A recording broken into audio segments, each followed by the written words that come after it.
Guys ಇವತ್ತು ನೋಡ್ರಿ ಬಿರಿಯಾನಿ ಉಣ್ಣಾಕತ್ತೀವಿ. ಬಿರಿಯಾನಿ ಅಪ್ಪ ಅಂತಂದ್ರೆ ನಿಂದಿಂದ ಕುಷ್ಕ ರೈಸ್ ಸಹಾಯ ಮಾಡ್ಯಾನ ನದಸ್ಕೊಳಕರ್ತದ. ಸೊ ಊಟ करतो लवकरच भेटतो बट ನೀವು ಸಿಗ್ತೇನ್ರಿ ನಾನು ಲವಕರ ಸಹಾಯ ನೋಡ್ರಿ ಬಿರಿಯಾನಿ ಬಾಯ್. ಈಗ ಡೈಲಿ ಅಡಿಗೆ ಮಾಡೋ ಪಕ್ಷ 25 ಕಿಲೋ ಒಮ್ಮೆ ಅನ್ನ ಮಾಡಿಬಿಡ್ತೇವ್ರಿ. ಅನ್ನ ಮಾಡ್ತೇವೆ ಹಂಗ ಇಟ್ಬಿಡ್ತೀವಿ. ಡೈಲಿ ಗರಂ ಮಾಡ್ಕೊಂಡು ತಿಂದ್ಬಿಡ್ತೇವೆ. ಹೆಂಗಂತೀರಿ ಕಮೆಂಟ್ ಮಾಡಿ ಹೇಳ್ರಿ ನೀವು. ಐಸ फायनली भेटते ನೋಡ್ರಿ कंपनीला जवळ मिनी अन्या कसा आहे आमचं अन्या फुल चकाचक जातो तोंड फुल गजमान अन्याद जातो आणि भेटतो लवकरच नाईट शिफ्ट सेकंड शिफ्टला. बाय बाय सी यू थोड्या देरवर. सो गाईज आलो बघा ಬಂದ್ಬಿಟ್ಟು ನೋಡ್ರಿ ಬಂದು ನೋಡ್ರಿ ಪಟ್ಟಣಿಸಿ ಮನೆಗೆ ಸೆಕೆಂಡ್ ಶಿಫ್ಟ್ ಮಾಡಿದ್ರಿ.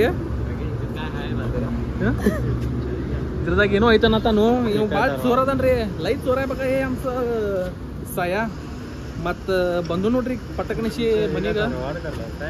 ಮತ್ತ ಇವತ್ತು ಪೇಮೆಂಟ್ ಬಂದೈತಿ. ಹುಡುಗರು ಫುಲ್ ಖುಷ್ ಅದಾರ್ರಿ. ಪೇಮೆಂಟ್ ಉದ್ಯಾ ನಾಳೆ ಡೈರೆಕ್ಟ್ ಈಗ ಚಿಕನ್ ಮಟನ್ ಅಂತ विचार ಮಾಡತ್ತಾರ. नाळ डायरेक्ट मटन खातलच की आता. मग 20 वेळा बघू पैसे कितीलात डबल बिल होत आहे का नाही म्हणून.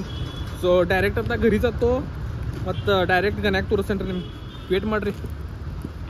ಸೊ ಯಾಜ್ ಜೋಲ ಅಲ್ಲಿ बघा आमचे फंट्रसा ಹೆಂಗದರ ಫುಲ್ ಡಾಗೀಸ್ ಭಾವ 5 ಡಾಗೀಸ್ ಭಾವ ಇರ್ತಾರೋ. ಇವತ್ತು ಎಡದಾರ.